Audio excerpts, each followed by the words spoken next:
Coming up today, we're harvesting some of our Spanish Roja garlic, and we're excited to find out what's under the ground. And we're planting in what may be controversial containers. All that and more coming up on the Wisconsin Vegetable Gardener.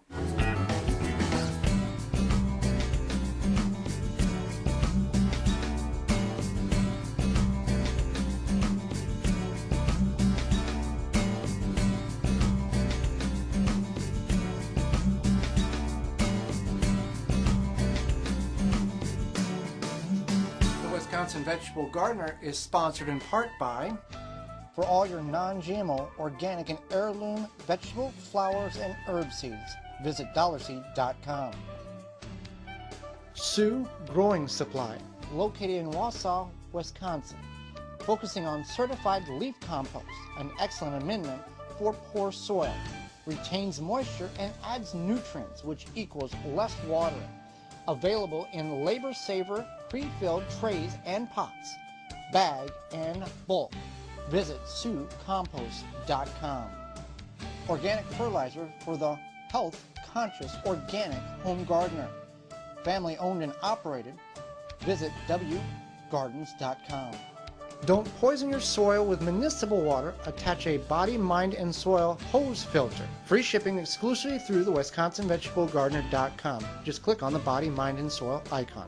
Authentic Haven brand soil conditioner for the home gardener. Easy to brew. Visit ManureTea.com. No measuring, no thinking. Stamp it, plant it, stop plotting, start planting. GardenStamp.com. Welcome to the Wisconsin Vegetable Gardener. I'm Joy Baird. Well, it's time to harvest our garlic. Now, Holly removed the scapes on it a couple of weeks ago to encourage more bulb growth than top growth. Otherwise, you would have a giant seed pod or seed flower on top. We did a sample harvest, and we were very happy at the results that we found. Now, this is a Spanish Roja garlic that we planted the third week in October last year. It is time to harvest it. Now, we know it's time to harvest because the bottom branches are starting to die away, and that's a good indication. So you want to take a sample harvest to see if everything is as good as you hope it is. So this is a beautiful specimen of Spanish Roja garlic. So we're going to harvest all of this so we can maximize our bed for further planting this summer, and we're going to see what we have, because at this point this is as big as the garlic's going to grow regardless of how long we leave it in the ground. So there's a couple of different methods to harvesting the garlic. So you can do a number of different things. One, you could just try to pull it up, but remember when we planted this, we planted it about 2.5 inches deep. So the bulb is pretty deep in there, and I don't want to damage the bulb by just trying to yank it out like it's a weed. So you want to take your garden fork, your flat tine fork here, and we're just going to start with the first one, get around the outer portions of it, and just lift it up, and we'll see what we have here. Now, it's been extremely moist, which hasn't hurt anything. So we want to remove as much dirt as we can, any clumps that is, from the roots. And if it's like this, we're just going to leave it sit out in the sun for a half hour, 45 minutes, and a lot of this will dry and break off. So that's a good looking bulb there. And we'll just go down the line here. Again, being far enough away from the bulb that you're not going to damage it in the harvesting process here. That's the way they're supposed to come out. Now we want to leave all the dirt and all the stuff on it. We don't want to clean it off because we want this to cure and dry, and we'll talk more about that momentarily once we have this harvested. Now, another thing you want to look at here is we've got a very, very good amended bed. You can just see I'm not even putting a whole lot of pressure on this fork, and it's very loose, and that's the key here to any type of gardening, whether you're growing garlic or corn or potatoes. You want a very loose, loomy soil for these plants to grow in, so they're not stressing trying to develop roots and trying to get nutrition out of the soil. We have top dressed this with Sioux certified compost, certified leaf compost. This spring we amended it with compost last fall before we planted it, and we're being rewarded with very beautiful bulbs of garlic.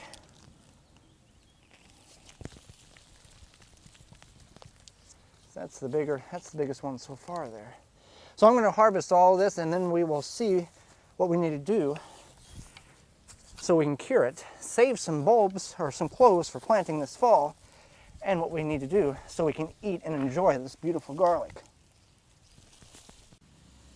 All right, we're harvesting our last bulb here in the large garden. Now we do have about 24 more plants at the small garden, but due to the proximity of the small garden compared to the large garden and the climate, though it's only about 20 miles difference, it's about 2 to 3 weeks behind everything else because that is very close to the lake where it's much cooler. So we've harvested, very, very happy harvest of Spanish Roja garlic. Obviously now the larger tops produced larger bulbs. But as you can see here, we have a variety of different sizes, beautiful garlic. And now the couple things you want to do here is you want to cure this. Curing this means you're letting this dry, and you want to hang this in a location 80 degrees approximately for about 2 weeks with adequate wind or air circulation, preferably in an easement of a barn or a porch or somewhere in a garage, somewhere where you're going to have air circulation, even if you have to put a fan on it to cure it. That's going to allow it to dry out, and then you can either leave the tops on and braid it together like you see some people do, or you can cut the tops off and then go ahead and use it as you wish. One thing you want to do at the time of post-curing is figure out which cloves you want to save for this fall's planting, and you want the largest cloves because that's going to create the largest bulbs as we see here. We want to give a special thanks out to Mark Brown. He is the curator of the Carondelet Urban Garden Farm in St. Louis. He grows thousands and thousands of bulbs of garlic each year. He's one of the head people of the St. Louis Garlic Fest. We reached out to him because who else better to talk about garlic than somebody that grows thousands of bulbs a year. So we want to thank Mark Brown for the information he provided for us to allow us to grow healthy, good-sized, large garlic bulbs in our garden. So we're going to cure these up, and then we're going to start figuring out what we need for this fall's planting, and then we can use this for our cooking in the kitchen. I'm Holly Baird. And I'm Joey Baird, and we're excited to release our summer quarterly digital magazine. You can find the digital magazine free on our website, and also in the show notes below we'll have a link there too where you can read it or download it. And we have some great information. We have an interview with Nikki Jabor, we have a guest article, we have some canning tips and recipes, and great gardening tips as well. And this applies to gardeners no matter where you live or how you garden. It is information that can help us all be better gardeners. So check it out on the website or in the show notes below. Strawberries are a very delicious fruit that you can get fresh a lot of places, and especially during the summer. I know you can even purchase them year-round, especially if you find a good deal on them. There are several ways to preserve them. That includes things like making strawberry pie filling. You can also make strawberry jam, and you can even make some baked goods and freeze those for later use. Say you don't want to do any canning or baking and you want to maybe have these for smoothies or whatever in the future, you can freeze them. And it's really easy to freeze them, and you don't need really any special equipment besides a freezer and a container to freeze them in. So I'm going to go ahead and show you how. First thing you want to do, though, is you want to get any bad spots cut out, and also you want to get the hull cut out. So it's pretty easy with a paring knife. You just go ahead, go around a circle, and you get the hull cut off. And then there's a couple of bad spots here, right here. So I'm just going to cut around that because the whole strawberry is not, useless, but I just want to get around that. And then you go ahead and you get them all ready. And then I'm going to go ahead and show you how to freeze them. Okay, so we got the strawberries cut up. We rinsed them off. We washed them off. So all you got to do is you just take your strawberries and you put them on a cookie sheet. I like to put parchment paper down. And you just put them on here. Lay them out separately. Then you're just going to go ahead and slide this into your freezer. Okay, or if you have a deep freezer, chest freeze, you can put that in there as well. It takes maybe an hour. And then when you're done with that, you just put them into your freezer container, whether it be a bag or whatever, and then you have frozen strawberries. They stay good for about 1 year if they make it that far.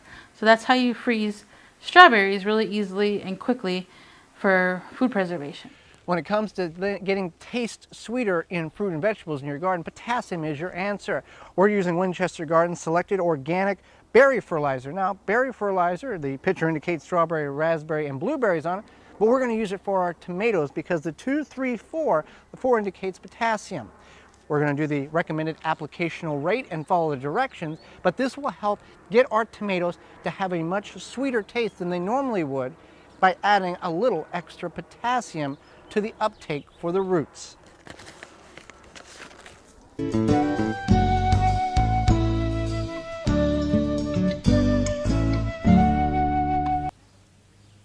Another option for planting is planting in containers.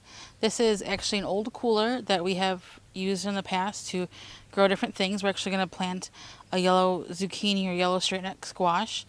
And I know some people may not want to plant in containers just because they are plastic. We feel it's okay because it's not necessarily directly touching any of the fruit. So we're just going to go ahead, just plant it like this. In the center, just one seed is going to be good for this plant. There we go. And over here in a Rubbermaid container, I'm going to plant some beets as well. 3, 2, 1. Okay, so we're going to plant in this Rubbermaid container. We have some beets that we're going to plant. We really enjoy beets, so that's what we're going to grow in here. Something else we've seen people grow in here really successfully are tomatoes, peppers, even potatoes. So I'm down to my last few beets. I'm just going to make 3 rows. You want to space everything that you're planting in containers. You want to space just like you're going to plant it in the ground. So they're going to go in every 3 inches. And then I'm going to get them covered up, and then hopefully within 60 to 70 days we should have some nice beets.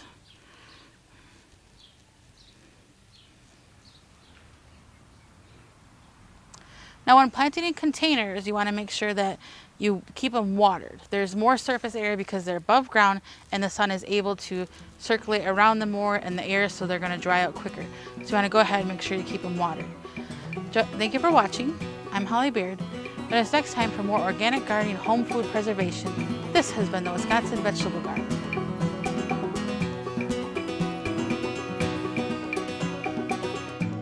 For more information, please visit thewisconsinvegetablegardener.com.